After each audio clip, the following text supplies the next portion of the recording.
Hello friend, मैं नमिता। आप सभी को मेरे यूट्यूब चैनल में बहुत बहुत स्वागत है। तो आज मैं बहुत ज़्यादा एक्साइटेड हूँ क्योंकि मैं एक बहुत ही ज़्यादा इंटरेस्टिंग वीडियोस लेके आई हूँ और इस वीडियो के माध्यम में बताऊँगी how to use law of attraction as पर श्रीमद् भागवत गीता। चलिए वीडियो को स्टार्ट करते हैं। तो जो यह लॉ ऑफ अट्रैक्शन काम कर रही है या फिर काम करती है, जो कि रोंडा या फिर अब्राहम हिंग्स ने बताया है और भी कई लोग बताया है, तो ये कोई नया कॉन्सेप्ट नहीं है, ये बहुत पुरानी है। Basically this is how universe works and this is the key of this self transformation. Means हम लोग इसी अपने सेल्फ को बिल्कुल तरीक़ा से ट्रांसफॉर्म कर सकते हैं।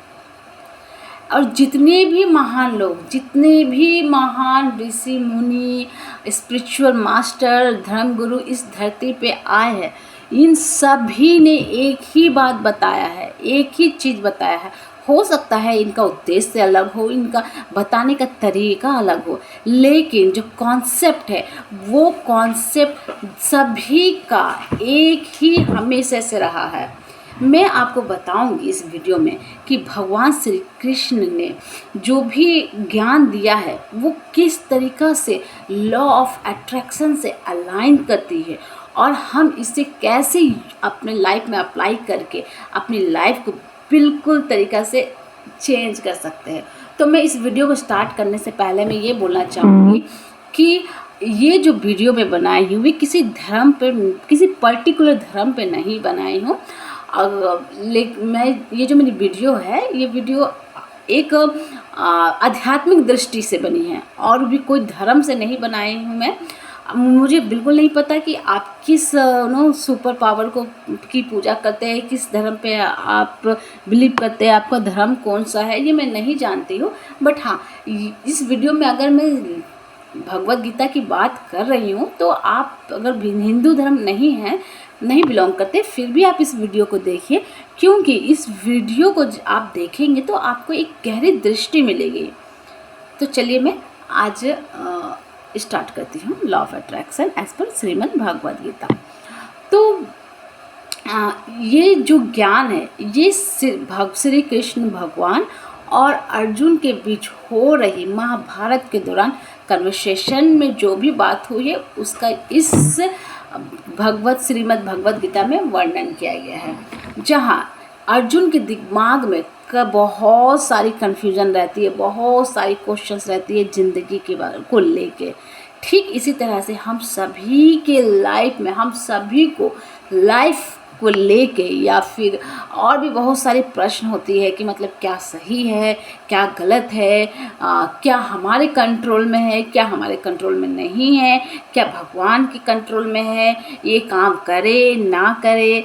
तो इसी तरीक़ा से बहुत सारी क्वेश्चन जो रहते हैं वो श्री कृष्ण से, भगवान श्री कृष्ण से अर्जुन ने एक एक करके पूछते गए और श्री कृष्ण भगवान ने बहुत ही प्यार से, बहुत ही सरल तरीक़ा से इस सभी प्रश्नों का अर्जुन को उत्तर देते गए हैं कि किस तरीक़ा से ये भगवान, ये जो ब्रह्मांड है काम करती है और किस तरीक़ा से हम अपनी लाइफ को खुद ही ट्रांसफॉर्म कर सकते हैं, अपनी लाइफ को किस तरह से चेंज कर सकते हैं। जी हाँ, इसमें यही, अगर आप इसका कोर देखेंगे इस बुक का, तो यही है कि हम बताया गया कि हमें कितनी शक्ति है, हमें बहुत शक्ति है कि हम अपनी लाइफ को बिल्कुल ही चेंज कर सकते हैं। अगर हमारी लाइफ इस यहाँ पर आके है तो हम इस तरह से पूरा ऐसे चेंज कर सकते हैं। जी हाँ, तो मैं इस वीडियो में थ्री मेजर कॉन्सेप्ट है उसके बारे में बात करूँगी। तो सबसे पहला कॉन्सेप्ट चलिए मैं बताती हूँ। भगवान श्री कृष्ण अर्जुन को बोलते हैं, your mind is everything. Yes, हमारी दिमाग ही हमारी सब कुछ है। भगवान बताते हैं कि हम अपने दिमाग को किस तरह से यूज़ करें। हम अपने दिमाग, जो हमें दिमाग मिला है, जो एक मानव शरीर को एक दिमाग मिला है, हमारी माइंड मिला है, यही हमारी सबसे अच्छी तोहफ़ा है। और इससे हम अपनी लाइफ को बिल्कुल चेंज कर सकते हैं, क्योंकि हम अपने माइंड में ही सब कुछ, पॉजिटिव हो चाहे नेगेटिव हो, सोचते हैं, माइंड में ही सोचते हैं, इमेजिन करते हैं, विजुलाइज करते हैं। सारा चीज़ हमारा माइंड का ही खेल है ना, सारा कुछ हमारा माइंड का ही खेल है।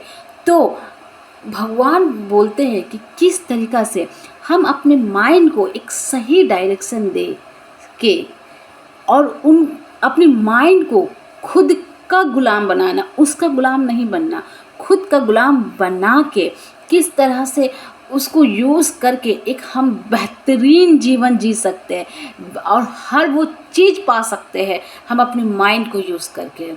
और यही जब अगर हम इसे सही यूज़ करना नहीं सीख पाएंगे, हम अगर इसे एक सही डायरेक्शन कहाँ इसे लेके जाना है, पॉजिटिव के यहाँ पॉजिटिविटी में या नेगेटिविटी में, अगर हम ये चीज़ नहीं सीखेंगे, हम इसके गुलाम बन जाएंगे।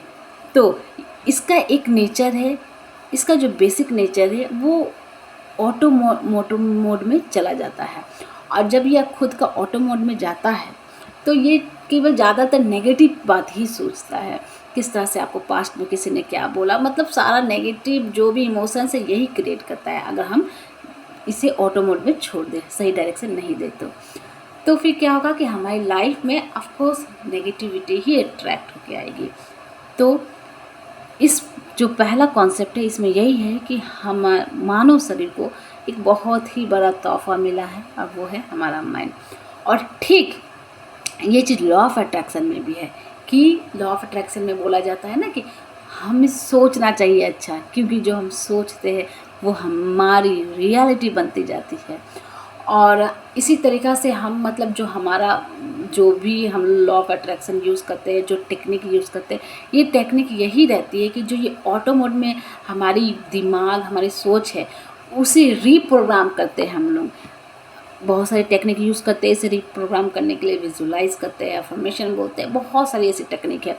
तो ये चीज़ जो हम श्री भगवद गीता में बोला गया है, ये सेम लॉ ऑफ अट्रैक्शन में भी बहुत ही बड़ी भूमिका निभाती है। हाँ, तो चलिए मैं सेकंड कॉन्सेप्ट के बारे में बात करती हूँ। ये है श्री कृष्ण, भगवान श्री कृष्ण कहते हैं your thoughts and feelings are the genesis. Yes, Bhagwan Shri Krishna ने बहुत ही साफ ये कहा है, साफ अक्षरों में कहा है कि your thoughts and feeling create your intention, and your strong and consistent intention create your action, and your action आपकी कर्म के अनुसार आपको रिजल्ट मिलती है। और ये रिजल्ट ही हमारी डेस्टिनी मतलब भाग्य बना रही होती है। हमें इस धरती पर जन्म मिली है, यही हमारा भाग्य है, भगवान ने बनाया। लेकिन ये जन्म और मृत्यु के बीच की जो जर्नी है ये हम खुद बनाते हैं। जी हाँ, ये हम अपनी ही लाइफ में जैसा जैसा हम चाहते हैं वैसा क्रिएट करते जाते हैं, ये सारी जर्नी जन्म से मृत्यु के बीच की। तो भगवान बोलते हैं कि किस तरीक़ा से हम अपने थॉट फीलिंग एक सही इंटेंशन रख के अपनी लाइफ को मैजिक बना सकते हैं। मैजिक जैसा लाइफ चाहते हैं हम अपना डिज़ायर लाइफ अट्रैक्ट कर सकते हैं। तो ठीक यही बात आपका श्री लॉ ऑफ अट्रैक्शन में भी है कि हम सभी बोलते हैं हमें अच्छी सोचनी चाहिए, अच्छी सोचेंगे तो हम अच्छा महसूस करेंगे। कोई चीज़ भी अगर अफर्मेशन भी अगर बोलते हैं तो केवल ऐसे सभी बोलते हैं कि केवल ऐसे रीड मत कीजिए, फीलिंग के साथ बोलिए, फील कीजिए।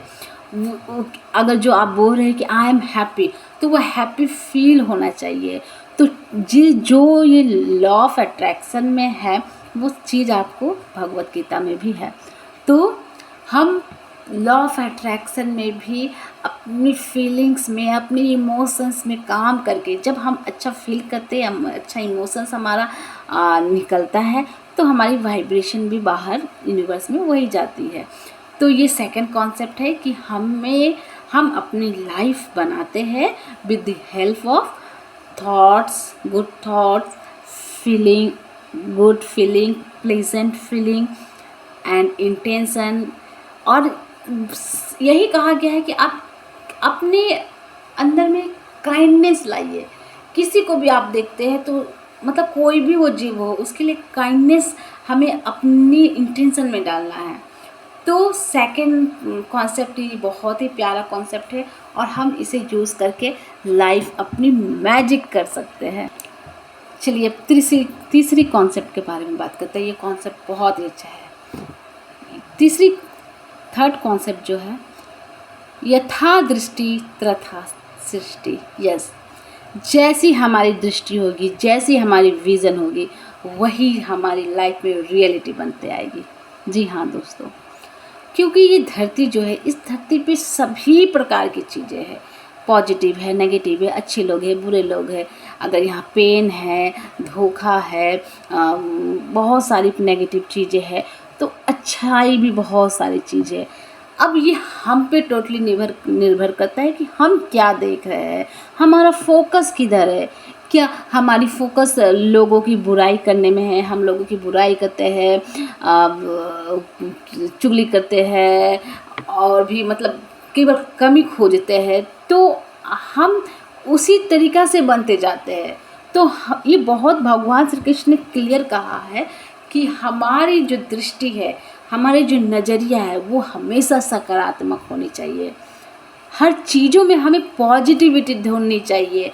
अगर कुछ नेगेटिव सिचुएशन भी होता है, बहुत समय होता है नेगेटिव सिचुएशन, बट उस नेगेटिव सिचुएशन में हमें पॉजिटिव थिंग्स खोज के निकालनी चाहिए। तब अगर जब हम सोचेंगे, दिमाग से सोचेंगे, दिमाग में डालेंगे कि हाँ ये मेरे साथ बुरा हुआ, चलो इसमें से क्या हम पॉजिटिव सोच सकते हैं, तो हमारा ध्यान पॉजिटिव में ही जाएगा। तो इसलिए बोलते हैं कि हमें हमेशा अपना नज़रिया लोगों के प्रति या फिर किसी चीज़ के भी प्रति हमेशा सकारात्मक ही रखना चाहिए, नेगेटिव हमको नहीं देखना चाहिए। ठीक है, तो यही बात लॉ ऑफ अट्रैक्शन में भी कहा गया है कि हमारा जहाँ फोकस जाएगा वहाँ एनर्जी फ्लो करेगी, और जहाँ एनर्जी फ्लो करेगी वो हमारी रियलिटी बनती जाएगी। ठीक है ना। तो ये जो है, ये थर्ड जो कॉन्सेप्ट है बहुत ही ज़्यादा क्लियर है।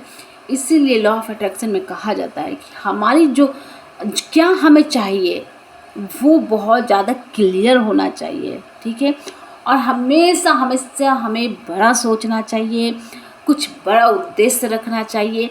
तभी हम, अगर हमारा उद्देश्य बड़ा होगा तो हम इधर उधर भटकेंगे नहीं, और उसमें वो बड़ा उद्देश्य को पाने के लिए हम लोग छोटे छोटे स्टेप लेंगे, आगे बढ़ेंगे।